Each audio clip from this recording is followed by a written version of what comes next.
नमस्कार, मैं जितेंद्र चतुर्वेदी। विपक्ष तो अभी ये तय नहीं कर पा रहा है कि किस रोज मिला जाए, और जब मिला जाए तो भाजपा के खिलाफ दुमदुमी छेड़ी जाए या एनडीए के खिलाफ मोर्चा खोला जाए। और अगर ये सब हो तो कहाँ हो, किस रोज हो, कौन कौन लोग उसमें हो, ये तमाम बातें जो हैं वो कांग्रेस की अगुवाई वाला विपक्ष अभी तय कर पाने की स्थिति में तो नहीं दिखाई दे रहा है। और दूसरी तरफ एनडीए जो भाजपा की अगुवाई में गढ़ा गया था और जिसे लेकर ये कहा जा रहा था कि इससे तो अब एक एक घटक जो है दूर हो रहे हैं, लेकिन अब जो संकेत मिल रहे हैं वो ये बता रहे हैं कि दरअसल भाजपा ने जो बिसात बिछाई है उसमें एनडीए का कुनबा बढ़ता जा रहा है, जो 2024 के नजरिए से अगर देखा जाए तो लड़खड़ाते विपक्ष के लिए दौड़ता हुआ एनडीए सामने खड़ा नजर आता है।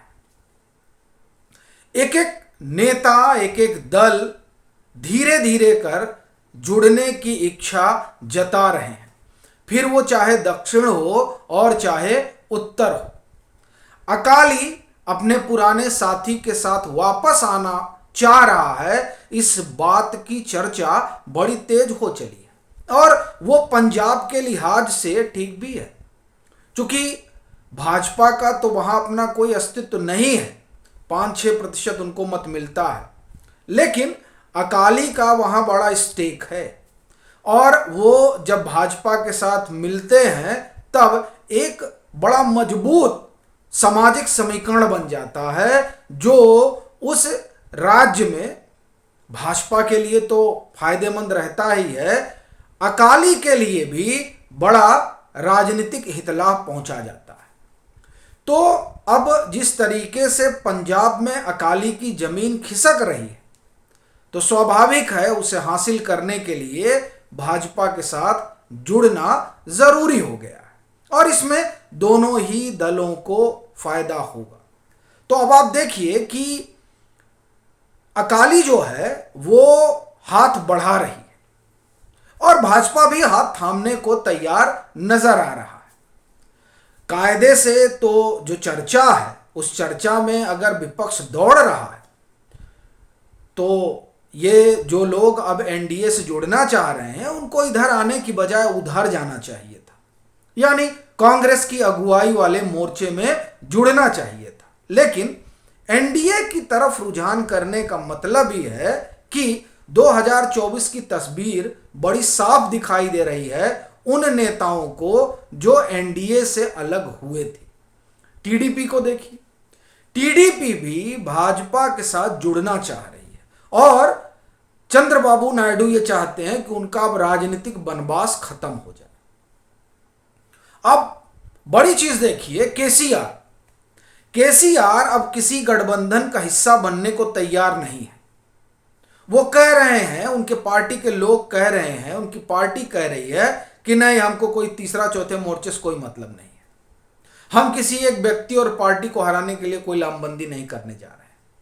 यह संकेत है इस बात का कि जिस विपक्षी एका का बिगुल उन्होंने बजाया था एक समय, वो समझ गए हैं कि उसमें बड़ी सी फुटौल है, वो एक मंच पे आने वाले नहीं है, क्योंकि सबके अपने हितलाभ हैं और कोई कांग्रेस के साथ खड़ा होने को तैयार नहीं है। सो यह जो विपक्षी एका है ये होने से रही, और जब वहां कुछ बचा ही नहीं है तो जाहिर तौर पर भाजपा के खिलाफ जो मोर्चा बनाने की कोशिश हो रही है वो औंधे मुंह गिर जाएगी। तो इसीलिए केसीआर भी अब समान दूरी बना ली है। आप जनता दल सेकुलर को देखिए, देवेगौड़ा साहब क्या कह रहे हैं, और दरअसल वो जो कह रहे हैं वहीं से ये बात निकल रही है कि भले ही कर्नाटक में कांग्रेस ने प्रचंड बहुमत हासिल किया हो, लेकिन लोकसभा चुनाव के लिहाज से उसका रास्ता बहुत सहज नहीं है, क्योंकि फिर वहां वोकालिंगा का मत व्यवहार क्या होगा ये कांग्रेस उसकी आप एक तरह से कहें कि कल्पना नहीं कर सकती।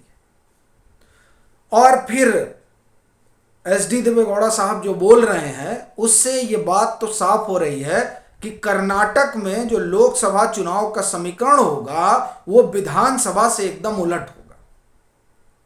और उनके संकेतों से यह बात जाहिर हो रही है कि वो जान रहे हैं कि लोकसभा चुनाव में कर्नाटक में क्या होगा और उस लिहाज से उन्हें किसके साथ खड़ा होना है। तो बड़ी बात यह है कि उन्हें भी जो है उस कांग्रेस की अगुवाई वाले मोर्चे में खड़ा होना चाहिए था। अगर इतनी तेजी से कांग्रेस दौड़ रही है जैसा कि बताया जा रहा है कि नहीं नहीं अब तो राहुल गांधी ने पूरा मेकओवर कर दिया है और चीज़ें बड़ी तेजी से बदल गई हैं और कांग्रेस तो अब दौड़ने लगी है। वैसे कहा यह जा रहा है कि वो 100 सीटों के लिए कोशिश कर रही है कि इतनी अगर उसे मिल जाए तो एक मजबूत विपक्ष के रूप में कम से कम वो बैठ पाएगी लोकसभा में।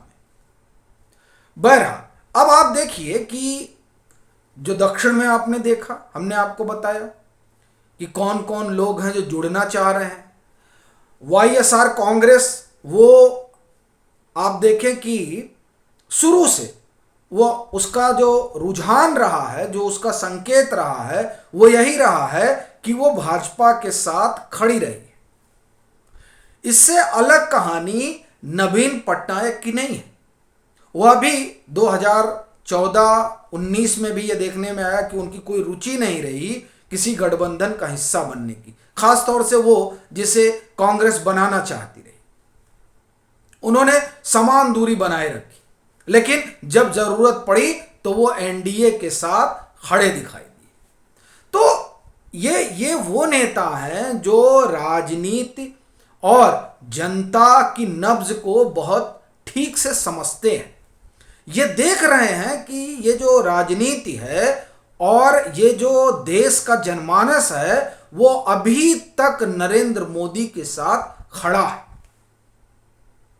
सर्वे तो जो बता रहे हैं वो बता ही रहे हैं, लेकिन ये नेता भी एसडी देवेगौड़ा साहब हुए, नवीन पटनायक हुए, ये चावल देखकर समझ जा रहे हैं कि कितना पका हुआ है पूरा पतीला। और उसी लिहाज से केसीआर ने दूरी बना ली, नवीन पटनायक दूर खड़े हैं, देवेगौड़ा साहब भी दूर ही हैं कि आप लोगों को जो करना हो करिए। और इधर अकाली का हमने आपको बताया ही, और उधर देखिए मांझी साहब की अलग चर्चा है कि वह भी इस कुनबे में जुड़ सकते हैं। यानी जो एनडीए है, जिस एनडीए को कहा जा रहा था कि वो श्रिंक कर रहा है और बड़ी चीज उठाई जा रही थी कि नहीं अब तो एनडीए जो है बचेगा नहीं, क्योंकि जिस तरह से भाजपा काम कर रही है उसमें कहाँ क्षेत्रीय दल इनके साथ जुड़ेंगे। लेकिन देखिए यहाँ क्षेत्रीय दल दौड़ लगा रहे हैं कि आप हमको अपने साथ जोड़ लीजिए। और आने वाले दिनों में जिस तरह विपक्ष के भीतर की रसाकसी है उससे तो यह भी संकेत मिल रहा है कि जो दो टूट कर गए थे, अलग हुए थे, जैसे अकाली आ गए, वैसे क्या मालूम ये 23 जून को जो पटना में कहा जा रहा है कि विपक्षी एका का नारा लगेगा, अब वो नारा लगेगा कि नहीं लगेगा। 11 को तो तय हुआ था तो वो तो टल गया, स्थगित हो गया। अब कहा जा रहा है कि नहीं 23 को लगेगा। तो 23 के उस नारे में कहीं ऐसा ना हो कि जदयू अपना हिस्सा लेकर चली जाए। बहुत कुछ अभी घट सकता है।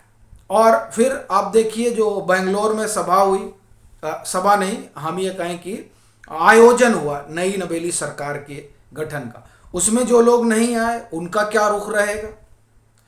तो ये तमाम चीजें जो हैं वो ये बता रही हैं कि विपक्ष भले ही दांत किटकिटा रहा हो कि आने दीजिए 2024 पूरी सृष्टि ही पलट देंगे, लेकिन जो संकेत हैं वो ये बता रहे हैं कि एनडीए का कुनबा बढ़ता जा रहा है। जो उसके पुराने सहयोगी रहे वो जुड़ते जा रहे हैं और नए भी हाथ मिलाने को तैयार हैं। ऐसी स्थिति में भाजपा की अगुवाई वाले एनडीए से 2024 में पार पाना मुश्किल होगा विपक्ष के लिए। आपकी अपनी क्या राय है जरूर साझा करें। मतांतर से नहीं जुड़े हैं तो जुड़े, वीडियो को लाइक करें और खूब शेयर करें।